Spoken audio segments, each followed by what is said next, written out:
The CMC Trigger. Now, I had my first experience with the CMC Trigger up at TriggerCon of this year. Now, when I was at TriggerCon and shot them, these triggers felt amazing in my hand. However, when I was shooting them, I kind of disassembled one to take a look at it. They had a boatload of like lithium grease in the back of the trigger housing. Oh, I see what they're doing. It's making it feel a lot nicer.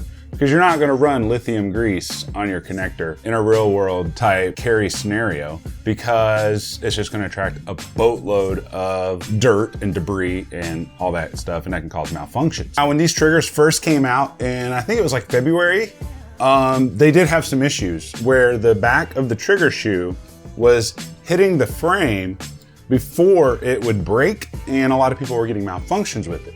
I've tested it so far on a Gen 3 frame, this is a Gen 3 trigger, and the Polymer 80 frames, haven't had any issues like that. However, I think this might be a little overpriced for what it is. Let's dive up close, take a look at this, do some pull weight tests, and see if it's gonna be worth the hype or not.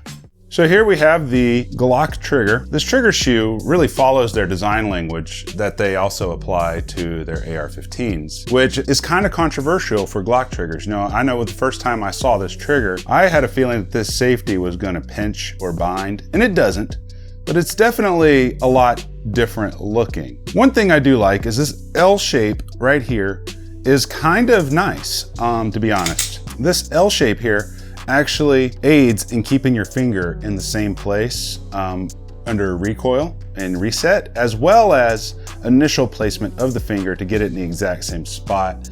That's very nice. A lot of the just straight flat triggers, they don't offer that. The claim to fame to this is that they've reduced the pull weight by 2 pounds. They don't polish the trigger, they don't use any connectors, and they don't really remove hardly any take up. It still has a lot of take up, which is fine. It's just slack. There's your wall.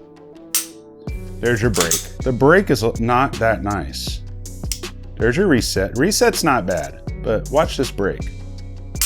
It's a little stuttery. I don't know how to explain it. It's a little rough, but there it is. Right now, I currently have around 800 rounds through this trigger. It hasn't really smoothed out anymore since I picked it up, but it's just not as good as the one that I tried at TriggerCon for some reason. I don't know what they did differently, but it's not as good. So let's take this out, show you what comes with it, and then I'm gonna install the stock trigger. Now keep in mind, the stock trigger bar has been polished. This one hasn't, but we're gonna compare the weight of the stock trigger to this trigger and just see how it fares. So here's everything that's included with the CMC trigger. You're gonna get the housing, OEM connector, OEM spring, OEM trigger bar, but you're gonna get their shoe.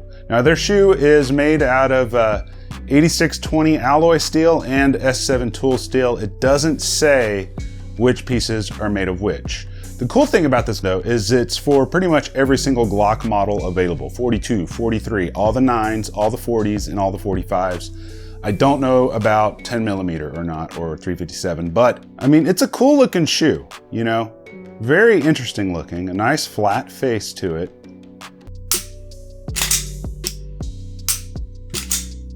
Feels about like a Glock trigger. So let's do a pull weight test. I'm gonna pull towards the bottom of the shoe because that's where I'm gonna pull on the CMC. And I'm just gonna have my finger here to hold this gauge steady. All right. So that one pulled at about 4.8 pounds, almost 5 pounds. Let's try it again, just to make sure that wasn't a fluke.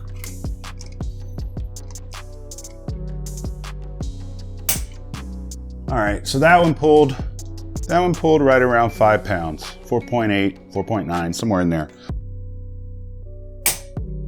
All right, so that one seemed to pull a little bit heavier than the stock. But like I said, that one's polished, so I guarantee they're pulling identically. Let's try another one.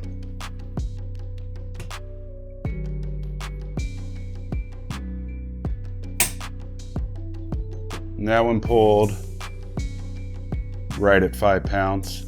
So in my experience and in my testing, the trigger weight hasn't been reduced at all. You know, you can go back and watch a lot of my trigger reviews, especially from the early days when I used to do pull weight tests between stock and aftermarket.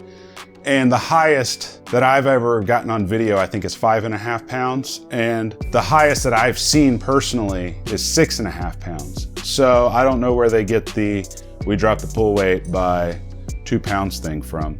But let's jump up top, talk a little bit more about this, and I'll give you my final thoughts on whether or not I think this is worth the money or not. Well, what do you guys think of this? We did the pull weight test. I mean, does it really drop the pull weight? When I was at TriggerCon and I was talking with them, they were saying, oh, you know how the factory triggers pull at a 7.5 pounds. And I'm like, I've never had an OEM Glock trigger pull that heavy. And they're like, well, we designed it to pull at 5.5 pounds. And I'm like, that's what Glock triggers pull at anyway, so whatever. Well, it does pull at the 5.5 pound mark, but my OEM triggers pull at that mark too, so I don't think you really lowered the trigger weight. With that said, you know, the trigger shoe, it is nice. So the trigger shoe here with all that slack in it, that doesn't bother me at all. It's like pulling nothing. That makes it safer for carry purposes and stuff like that. No issues there. You know, it's made out of the S7 tool steel, which is a good thing. You know, the trigger shoe does feel different. It's never aggravated my finger, but it is different. So let's get down to the nitty-gritty on what I really think about this trigger. I think it's overpriced for what you get. Now, if the trigger was polished or came with a minus connector or something like that, I probably wouldn't be saying all this. But here's the thing, most people don't need a trigger housing. We already have trigger housing. Otherwise, we wouldn't be buying a trigger. Why is that included? Take that out. If you're gonna include a connector, include something other than the OEM connector, because if we have a Glock and we're buying a trigger, we already have an OEM connector too. Why do we need another one? That doesn't make sense to me at all. I can go out right now to like Midway USA or Brownells or whoever, and I can buy an OEM trigger bar with an OEM housing and spring and connector for like $30, $40. You know, where does this $170 come from? Now, CMC Triggers, now as you guys probably know, they make fantastic AR-15 triggers. However, I think they dropped the ball on the Glock. If I was in CMC Trigger shoes right now, I would ditch the trigger housing, I would ditch the connector, I would sell it as a shoe only that a user can install on their current trigger bar, or sell it with the trigger bar. And don't price it for more than $110 max. With the trigger bar, $110. Now, if you still want to do the kit, I would recommend polishing the shit out of it and including a minus connector or a dot connector or something, you know, nicer than stock. Because like I said, users already have a trigger housing, they already have a stock connector, they already have a stock spring. All they need is the trigger bar and the trigger shoe. That's it. So, you know, for $173, if this was my money, you know, granted they sent this to me for free to do the review, but knowing what I know now, I wouldn't go buy it. To this day, right now, I have a lot of triggers that I like, but if I had to narrow it down to my top 2 Glock triggers, number 1 would be the Apex Action Enhancement Kit that comes with the connector and the rounded plunger and the trigger.